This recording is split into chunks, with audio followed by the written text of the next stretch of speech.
সকালবেলা ঘুম থেকে উঠেই নিজে যে হোমস্টেতে ছিলাম সেই যে রুমে ছিলাম সেখানে জানলাটা খুলতেই দেখুন সকালটা কি অপূর্ব লাগছে না, চারিদিকে পাখির কিচিরমিচির। আর ওই যে দূরে দেখা যাচ্ছে কাঞ্চনজঙ্ঘা দেখতে পাচ্ছিলেন, ওটা দেখে তো আরো মন ভরে উঠেছিল। তো তারপর আমরা ফ্রেশ হয়ে রেডি হয়ে বেরিয়ে পড়েছিলাম আমাদের আজকে সাইটসিং এর জন্য। তো প্রথমেই চলে এসেছি হচ্ছে লামাহাটাতে।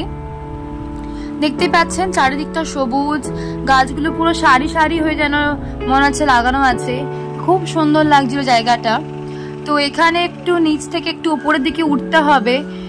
তো যেখান থেকে উঠছিলাম আসলে আগের দিন একটু বৃষ্টি হয়েছিল, দেখুন একটু মাটি মাটি মতো, তো একটু স্লিপারি হয়েছিল। আমার একটু বেশ উঠতে কষ্ট হচ্ছিল কিন্তু খুব ভালো লাগছিল। আর যে আবার আই লাভ লামাহাটা এখন প্রত্যেক জায়গাতে এরকম দেখা যায়, তো ওখানে আপনার ফটো ভিডিও সব করতে পারবেন। তো আমরা এই যে একা একা ওপরে উঠে যাচ্ছি আর দেখুন ওপর থেকে ভিউটা কি সুন্দর লাগছে, খুব সুন্দর লাগছে। আর ওয়েদারটাও না খুব ভালো ছিল, আগের দিন বৃষ্টি হয়েছিল তো খুব সুন্দর লাগছিল। আর দার্জিলিং এর এই ছোট ছোট গ্রামগুলোতে আবহাওয়াগুলো কিন্তু খুব সুন্দর বেশ।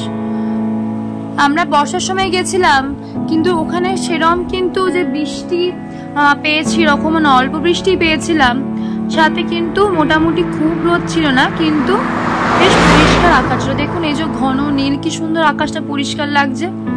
তারপর দূরে ওই পাহাড় দেখা যাচ্ছে, চারিদিক এখানটা দেখবেন শুধু পাহাড় আর পাহাড়। তো আমরা তারপর লামাহাটা থেকে বেরিয়ে এসে একটু খেতে এসেছিলাম, খাচ্ছিলাম থুকপা। আমি প্রথমবার জীবনে ট্রাই করলাম থুকপা, মোটামুটি ভালোই লাগলো, খুব খারাপও না আবার খুব ভালোও না।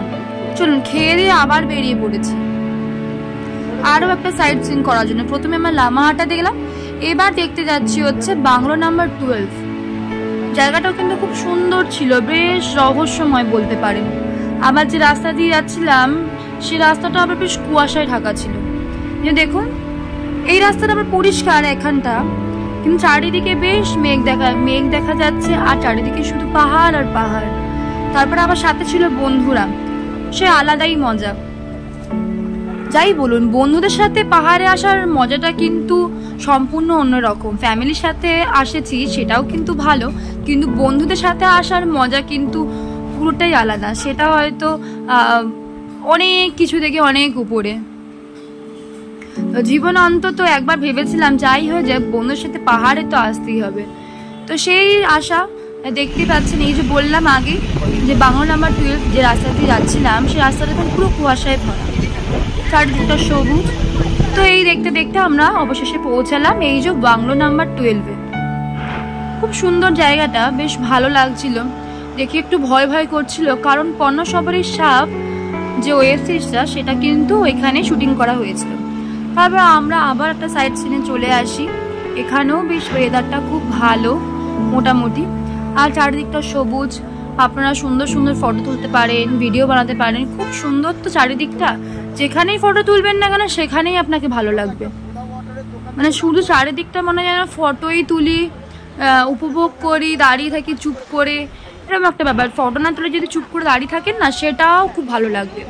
আর তারপরে এই সন্ধেবেলা তো বেশ ভালো লাগছিল। তারপর আমরা সন্ধেবেলাতে বন্ধুরা মিলে একটু আড্ডা দিতে বসে গেছিলাম। তারপর দেখুন এখানেও কিন্তু বেশ কুয়াশা ভেসে ভেসে আসছে, ভালো লাগছিল। তারপরে আমাদের দিকে একটু এই খাওয়া দাওয়া করা হচ্ছে, খাবার দাবার বানানো হচ্ছে। আর তারপরে এই যে দাবাই পানি থেকে উল্টো দিকে দেখতে পাচ্ছেন জোনাকের মতো জ্বলছে, এটা একটা দার্জিলিং শহর। কি ভালো লাগছে না, খুব সুন্দর লাগছে দেখতে।